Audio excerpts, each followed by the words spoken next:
तो चलो आज हम पढ़ते हैं फोको लोलक। फोको नामक वैज्ञानिक ने एक लोलक का निर्माण किया। इस लोलक को ही फोको लोलक कहते हैं। इस लोलक के निर्माण के लिए 70 सेमी लंबा एक तार लिया या डोरी ली। उसके नीचे सिरे के ऊपर का सिरा तो कहीं कसकर बांध दिया और नीचे के सिरे पर 28 किलोग्राम का द्रव्यमान लटका दिया। इस पिंड को डोरी के निचले सिरे से जोड़ दिया है ना। तो फोको ने इसका आवर्तकाल प्राप्त किया 17।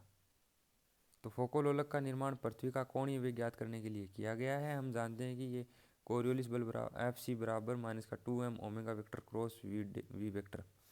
अतः कोरियोलिस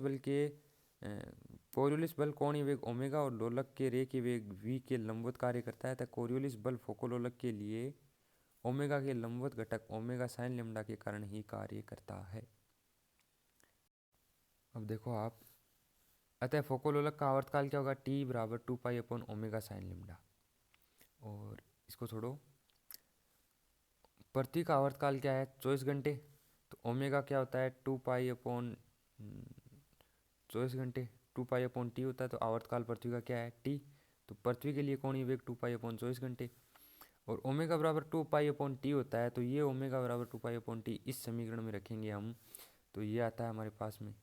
अब इससे ये टी का मान ये आ जाएगा, टी बराबर 24 अपॉन साइन लेम्डा। इसलिए लोलक के दोलन तल की घूर्णन दर कोणीय वेग बराबर ओमेगा बराबर 2 पाई अपॉन टी। टी का मान हमें देख लो, ये 24 अपॉन साइन लेम्डा प्राप्त हुआ है। तो 24 अपॉन साइन लेम्डा ऊपर चला जाएगा। तो ओमेगा बराबर साइन लेम्डा 2 गुना 180, पाई का मान 180 होता है। तो ओमेगा बराबर 15 साइन लेम्डा।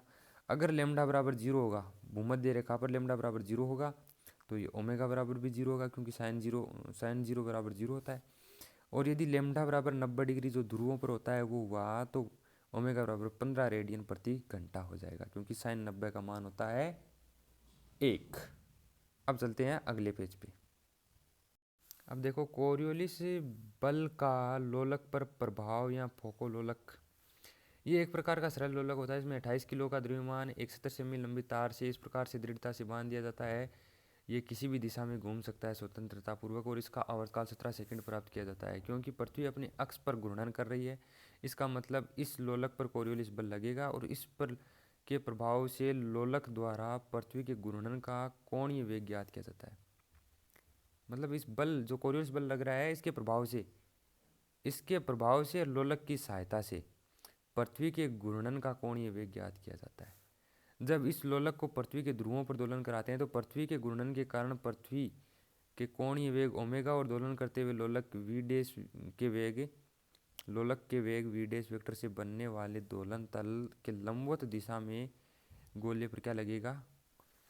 यह लंबवत दिशा इस दिशा में, तो कोरियोलिस बल लगेगा, जिसके कारण ये जो लोलक है पेंडुलम, उसका दोलन पृथ्वी के कोणीय वेग ओमेगा वेक्टर के समान हो जाएगा दोलन, लेकिन विपरीत दिशा में घूर्णन करने लगेगा और एक निश्चित समय के बाद में अपनी प्रारंभिक स्थिति में आ जाएगा। लेकिन यदि हम इस पेंडुलम को किसी लेम्डा अक्षांश वाले स्थान से मतलब लटका दिया जाता है, तो उस स्थान पर कोणीय वेग का क्षैतिज घटक ओमेगा कोस लेम्डा और ऊर्ध्वाधर घटक ओमेगा साइन लेम्डा होगा। ठीक है, यदि हम इस पेंडुलम को लेम्डा अक्षांश वाले स्थान पर हम लटका देते हैं, तो कोणीय वेग का क्षैतिज घटक क्या होगा? ओमेगा साइन लेम्डा, ओमेगा कोस लेम्डा, और ऊर्ध्वाधर घटक क्या होगा? Omega sine lambda. तो पृथ्वी के कोणीय वेग के क्षैतिज घटक ओमेगा कोस लेम्डा द्वारा लोलक पर कोरियोलिस बल के कारण दोलन तल में कोई परिवर्तन नहीं होगा, ये लोलक के वेग की दिशा में ही लगेगा। अब अगले पेज पे देखते हैं। FCH, ये कोरियोलिस बल का क्षैतिज घटक। देखो, ये कोरियोलिस बल का क्या है? क्षैतिज घटक है।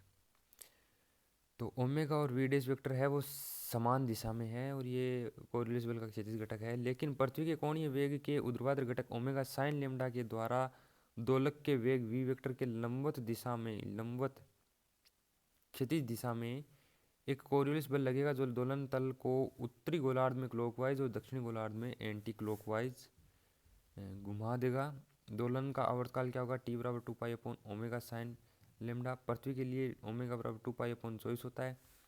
तो टी बराबर क्या हो जाएगा? ओमेगा के मान 2 पाई और 24 अपॉन लेम्डा हो जाएगा। ये मान यहाँ पे रखते हैं तो ये आ जाता है। अब दोलन तल के घूर्णन की दर 2 पाई अपॉन टी, ओमेगा बराबर 2 पाई अपॉन टी। तो 2 पाई और टी का मान ये है, ये यहाँ पे रखते हैं तो 15 साइन थीटा आता है, 15 साइन थीटा डिग्री प्रति हॉर। तो ध्रुवों पर लेमडा बराबर 90 डिग्री पर साइन लेमडा बराबर 1 होता है, इसलिए टी बराबर 24 घंटे हो जाएगा और ओमेगा बराबर क्या आ जाएगा, 15 आ जाएगा। और टी बराबर 24 घंटे हो जाएगा, ओमेगा बराबर 15 आ जाएगा। और भूमध्य रेखा पर लेमडा बराबर 0 होता है और साइन लेमडा बराबर भी 0 हो जाएगा, क्योंकि साइन 0 बराबर 0 होता है। यहाँ पे 0 रखेंगे तो ओमेगा बराबर 0 आएगा और टी बराबर भी 0 आएगा। ये ठीक है, टी बराबर 0 यहाँ से आएगा और ओमेगा बराबर 0 आएगा इस समीकरण से, ये ओमेगा की। ठीक है, तो ये हो गया हमारा फोकोलोलक और फोकोलोलक पर कोरियोलिस बल का प्रभाव। मिलते हैं अगले वीडियो में।